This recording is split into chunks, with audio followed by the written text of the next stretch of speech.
আগের বারের মতো এইবারেও গেছিলাম তপাসাধুর মেলায়, যেটা নদীর চরে হয়। আর আগের বারের থেকে এইবারের দল একটু ভারী ছিল। যে জায়গায় ক্যামেরা অন করে ছাগল গেলে ঠিকই পারে। আমাকেও রাস্তাটা ঠিক করে একটুও ঠিক করে নেয়, কারণ এখন গাড়ি চলে না, গাড়ি উড়াই নিয়ে চলে। আর ধুলো খাইতে হয় আমাকে মতো নিষ্পাপ মেয়েগুলোর। পীযূষ থাকো বাড়ির থেকে ফুল চুরি করে সেই ফুল কানে গুঁজে গোটা মেলা ঘুরে বেড়াইছিলাম। আর এই জায়গার সবগুলো বাড়ি থেকে কী সুন্দর করে আলপনা দিয়ে রাখছে। আমরা যাওয়ার পথে দুই দল ভাগ হয়ে গেছিলাম, অতপর আমরাই ফার্স্ট হয়েছি, আমরাই আগে মেলায় পৌঁছেছিলাম। মেলায় চাই দিয়ে একটা গেটের সামনে কিছু দোকান, এক জায়গায় প্রোগ্রাম হইতেছে। আর এই যে আমার ভোলে বাবা এইবারেও যায় না, আমি কুমির রহস্য উদ্ধার করে পারিনি। কেউ জানলে একটু প্লিজ কমেন্টে জানাও না গো।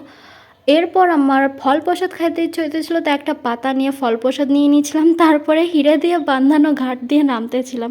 ফার্স্টে তো লিমা লাফায় লাফায় নামলো, দেন আমাকে নামতে হেল্প করলো। এরপরে ছিল আমাদের ছোটো নদী, পাথরে পাথরে ভরা। তারপরে ছিল সুন্দর সুন্দর বালির যে জায়গা ভাবলাম একটু হাইটে ভিডিও বানাম, কিন্তু আমার সাথে এইটা হয়ে গেল। চোর চোর চোর চটি চোর। হাজার খানেক ভিডিও আর 2000 খানিক ছবি তোলার পরে আমি ভদ্র মেয়ে গান শুনে প্রসাদ খাইতে গেছিলাম। খাইতে তো ইচ্ছা হইতেছিল না, প্রসাদ বলে কথা খাইতে হইব। এরপর আমরা পাপড়ি চাট নিয়ে বাড়ি চলে আইছিলাম, কারণ মেলায় থাকার ইচ্ছে ছিল না।